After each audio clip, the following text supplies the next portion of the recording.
Halo, Assalamualaikum warahmatullahi wabarakatuh. Shalom. Apa kabar anak-anak ibu semua? Semoga semua dalam keadaan yang sehat, penuh semangat, dan tentunya sudah siap untuk belajar. Nah, kali ini kita bertemu di materi pembelajaran kita masih di tema 7 dengan judul Benda, Hewan, dan Tanaman di Sekitarku. Subtema 2, Hewan di Sekitarku. Pembelajaran 2. Oke, sebelum belajar terlebih dahulu, yuk kita berdoa menurut keyakinan kita masing-masing. Berdoa mulai.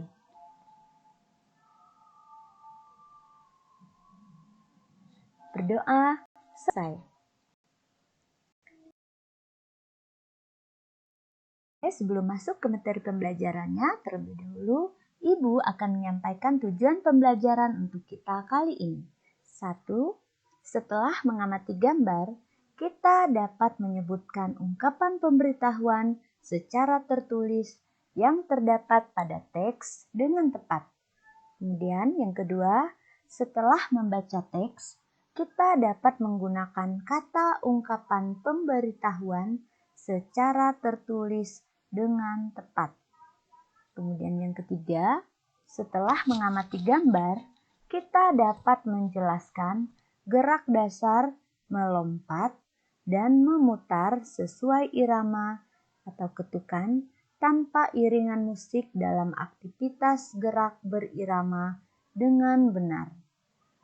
Kemudian yang keempat, setelah mengamati gambar, kita dapat mempraktikkan gerak dasar melompat dan memutar sesuai irama atau ketukan tanpa iringan musik dalam aktivitas gerak berirama dengan benar. Oke, itulah tujuan pembelajaran untuk kita.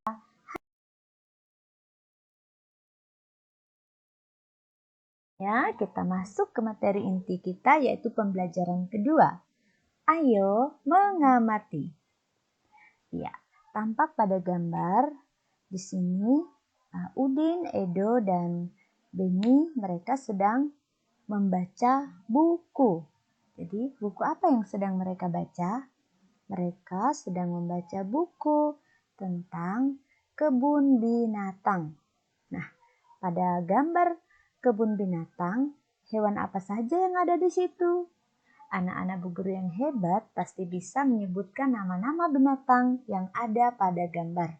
Apalagi bila anak-anak Bu Guru sudah bisa membaca. Selain ada gambar binatang, ada tulisan nama hewannya, kemudian ada juga di situ tulisan pada kayu ya atau papan. Di situ ada kalimat pemberitahuan. Diberitahukan tentang apa saja. Di situ ada tidak boleh menginjak rumput. Kemudian pengunjung tidak diperkenankan memberi makanan pada hewan. Oh iya, hewan apa saja tadi yang ada di situ? Ada jerapah, betul sekali. Kemudian ada gajah. Lalu ada monyet. Ada juga unta. Ada ayam. Ada kucing. Ada kelinci. Kupu-kupu. Juga yang sedang melompat di atas air itu adalah hewan ikan. Nah, untuk lebih mengetahui isi dari gambar, ayo kita baca sama-sama teks berikut ini. Jadi, judulnya adalah tempat tinggal hewan. Kita baca ya. Udin, Edo, dan Beni sedang membaca buku tentang hewan. Mereka mengamati gambar tempat tinggal hewan. Hewan tinggal di tempat yang berbeda. Ada hewan yang tinggal di darat. Contohnya ayam, kelinci, dan kucing. Ada hewan yang tinggal di air. Contohnya ikan.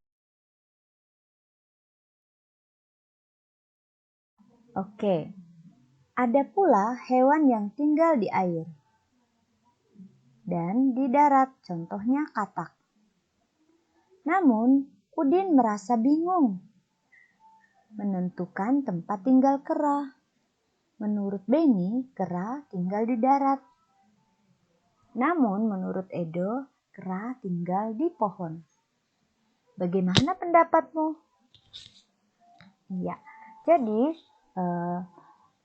dari teks yang kita baca tadi, bahwa hewan itu tempat tinggalnya pun berbeda-beda. Ada yang tinggal di darat, ada yang tinggal di dalam air. Nah, tadi sudah disebutkan beberapa hewan yang tinggal di darat. Seperti kelinci, kucing, gajah, harimau, singa, semua itu di darat ya. Termasuk juga binatang yang tinggal di pohon, berarti dia juga tinggal di daratan. Dia bisa turun ke daratan tetapi rumahnya di pohon. Karena itu rumahnya. Misalnya hewan yang di darat seperti harimau misalnya. Harimau juga tinggal di darat tapi dia tidur mencari, misalnya ada goa, ada rimbunan seperti itu ya. Jadi itu hanya rumahnya, tetapi mereka tinggal bermain mencari makan di daratan. Dan ada yang di dalam air seperti ikan. Selain ikan masih banyak lagi hewan lainnya seperti yang telah kita pelajari di pembelajaran 1 kemarin, nama-nama hewan. Jadi ada banyak sekali hewan.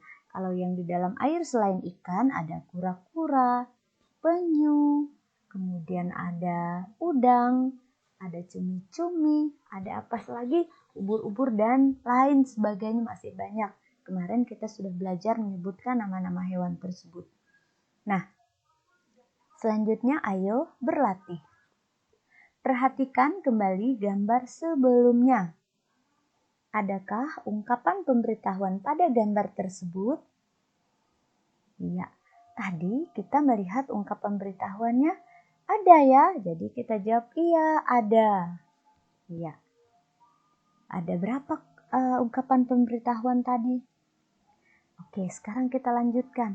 Ada berapa ungkapan pemberitahuan pada gambar tersebut? Pada titik-titik kita isi yuk.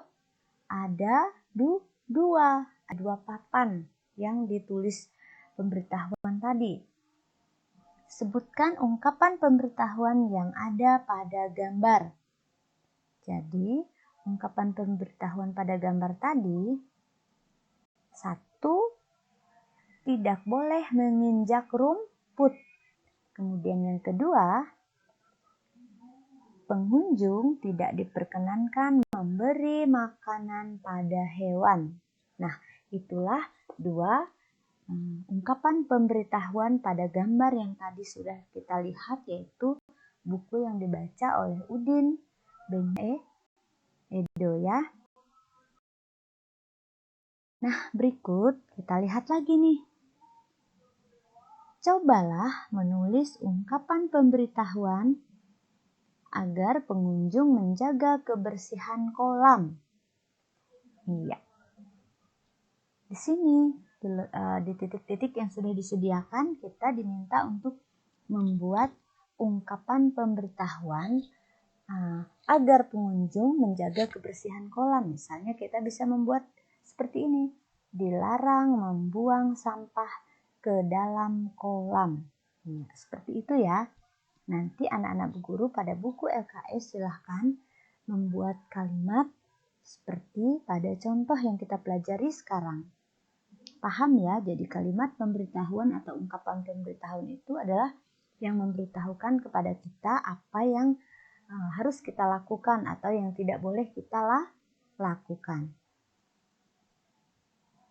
Selanjutnya, hewan bergerak dengan cara yang berbeda. Ada hewan yang bergerak dengan cara terbang. Terbang menggunakan sayap. Ada hewan yang bergerak dengan cara melompat.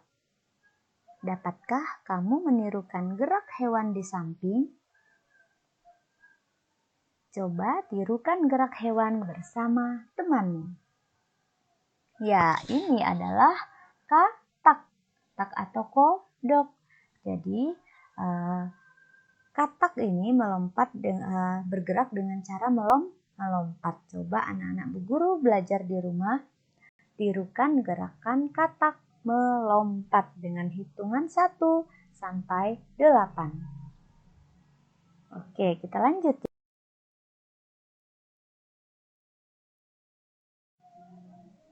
Lakukan gerakan meloncat seperti katak. Meloncatlah sampai batas yang ditentukan. Selanjutnya, berputarlah untuk berbalik arah. Kembalilah ke tempat semula dengan cara meloncat seperti katak. Jadi, anak-anak Bu Guru di rumah bisa bergerak olahraga itu ya, menirukan katak, meloncat ke arah misalnya di dalam ruangan, bisa juga di halaman. Kemudian berbalik lagi dengan hitungan yang sama, misalnya 1 sampai 8. Cara melompat badan sebagai berikut. 1. Badan jongkok, seperti pada gambar ini. Bersiap-siap untuk melompat menirukan gerakan katak tadi. Nah, kemudian yang kedua, kedua tangan dan ujung kaki menapak di tanah. Seperti itu ya, jadi telapak tangannya juga menginjak, ditempelkan di tanah atau menapak di tanah. Kemudian yang ketiga, setelah terdengar aba-aba, tolakkan kaki hingga badan terangkat ke atas dan melompatlah. Seperti ini. Kemudian cara menirukan gerak katak memutar badan sebagai berikut tadi, gerakan melompat. Sekarang ada gerakan memutar badan. Tadi kan berangkat dengan hitungan sampai 8, kemudian dilanjutkan dengan memutar badan lagi untuk kembali ke tempat semula. 1. Badan jongkok. Seperti ini ya. Lalu gerakan yang kedua yaitu kedua tangan dan ujung kaki menapak di tanah.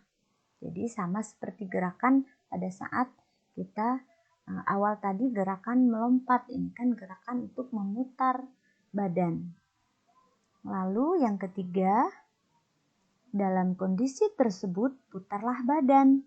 Seperti pada gambar ini ya anak-anak Bu Guru, dengan 4 gerakan, 1 ke depan, 2, 3, dan 4, sehingga badan berbalik arah berlawanan dengan arah kita yang tadi untuk kita kembali ke tempat kita semula. Lalu yang keempat, lakukan dengan hati-hati seperti pada gambar berikut ini.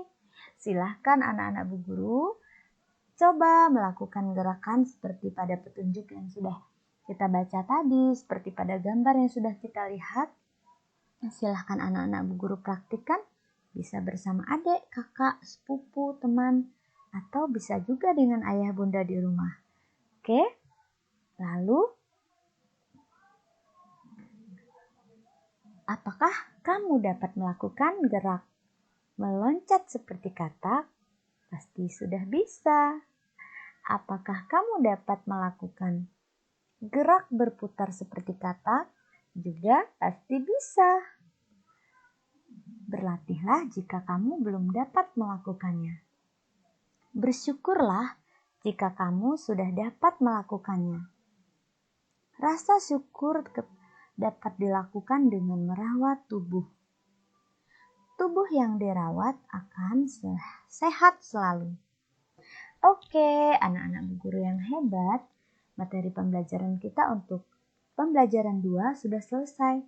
Tadi kita sudah belajar tentang ungkapan pemberitahuan. Jadi pada kebun binatang tadi ada 2 ungkapan pemberitahuan. Jadi anak-anak Bu Guru juga belajar untuk membuat ungkapan pemberitahuan.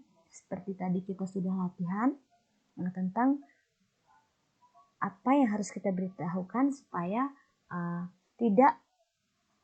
pengunjung tidak membuang sampah ke kolam. Jadi dilarang membuang sampah di kolam.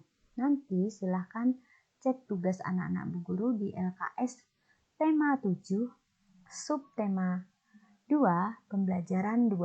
Nanti kerjakan dan jangan lupa untuk anak-anak Bu Guru yang belum bisa membaca, semangat! Terus belajar dan yakinlah anak-anak Ibu semuanya pasti akan bisa, dan yang sudah bisa pasti nantinya akan semakin lancar lagi. Oke? Nah, kegiatan bersama orang tua membantu siswa mengenalkan berbagai cara gerak hewan. Nah, pembelajaran sudah selesai, namun sebelum Ibu akhiri, Ibu mau kita kembali berdoa menurut keyakinan kita masing-masing. Kita berdoa yuk. Berdoa mulai. Berdoa selesai. Ibu akhiri, Assalamualaikum warahmatullahi wabarakatuh. Shalom. Sampai jumpa lagi di materi pembelajaran kita selanjutnya. Terima kasih.